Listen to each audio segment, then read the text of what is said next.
Hi friends, Ullas G K വേഡിലേക്ക് സ്വാഗതം. ദേശീയ മനുഷ്യാവകാശ കമ്മീഷൻ്റെ ആദ്യത്തെ അധ്യക്ഷൻ രംഗനാഥ് മിശ്ര. ദേശീയ മനുഷ്യാവകാശ കമ്മീഷൻ്റെ ആദ്യത്തെ അധ്യക്ഷൻ രംഗനാഥ് മിശ്ര. ഭരണഘടനയുടെ ഏത് അനുച്ഛേദത്തിലാണ് ബാലവേല നിരോധിച്ചിരിക്കുന്നത്? 24-ാം അനുച്ഛേദം. ഭരണഘടനയുടെ ഏത് അനുച്ഛേദത്തിലാണ് ബാലവേല നിരോധിച്ചിരിക്കുന്നത്? 24-ാം അനുച്ഛേദം. യൂറോപ്യൻ യൂണിയൻ്റെ ആസ്ഥാനം ബ്രസൽസ്. യൂറോപ്യൻ യൂണിയൻ്റെ ആസ്ഥാനം ബ്രസൽസ്.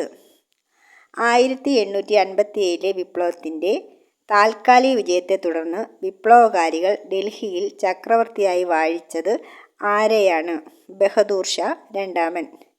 1857 വിപ്ലവത്തിൻ്റെ താൽക്കാലിക വിജയത്തെ തുടർന്ന് വിപ്ലവകാരികൾ ഡൽഹിയിൽ ചക്രവർത്തിയായി വാഴിച്ചത് ആരെയാണ്? ബഹദൂർ ഷാ രണ്ടാമൻ. Poverty and un British rule in India എന്ന പുസ്തകം രചിച്ചത്? ദാദാഭായ് നവറോജി.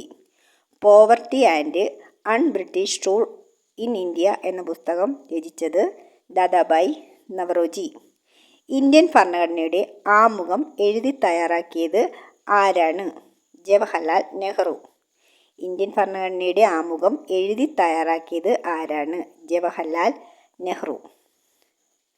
അടിസ്ഥാന തലത്തിൽ കായിക രംഗം വികസിപ്പിക്കുന്നതിനും കായിക പ്രതിഭകളെ വാർത്തെടുക്കുന്നതിനുമായി കേന്ദ്ര സർക്കാർ നടപ്പിലാക്കുന്ന പുതിയ പദ്ധതി ഏത്? ഖേലോ ഇന്ത്യ. അടിസ്ഥാന തലത്തിൽ കായിക രംഗം വികസിപ്പിക്കുന്നതിനും കായിക പ്രതിഭകളെ വാർത്തെടുക്കുന്നതിനുമായി കേന്ദ്ര സർക്കാർ നടപ്പിലാക്കുന്ന പുതിയ പദ്ധതി ഖേലോ ഇന്ത്യ.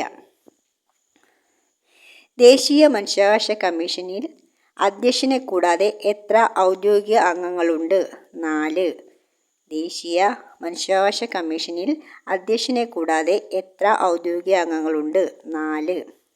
ജനകീയ പദ്ധതി എന്നറിയപ്പെടുന്ന പഞ്ചവത്സര പദ്ധതി? 9-ാം പഞ്ചവത്സര പദ്ധതി.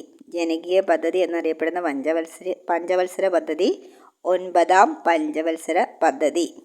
കേരളത്തിൽ അഗതികളുടെ പുനരധിവാസത്തിനായി രൂപം കൊടുത്ത സമഗ്ര വികസന പദ്ധതി? ആശ്രയ. കേരളത്തിൽ അഗതികളുടെ പുനരധിവാസത്തിനായി രൂപം കൊടുത്ത സമഗ്ര വികസന പദ്ധതി ആശ്രയ. ഇന്ത്യയിൽ മനുഷ്യാവകാശ സംരക്ഷണ നിയമം നിലവിൽ വന്ന വർഷം? 1993. ഇന്ത്യയിൽ മനുഷ്യാവകാശ സംരക്ഷണ നിയമം നിലവിൽ വന്ന വർഷം? 1993. വിമോചന സമരം നടന്ന വർഷം ഏത്? 1959. Thank you for watching.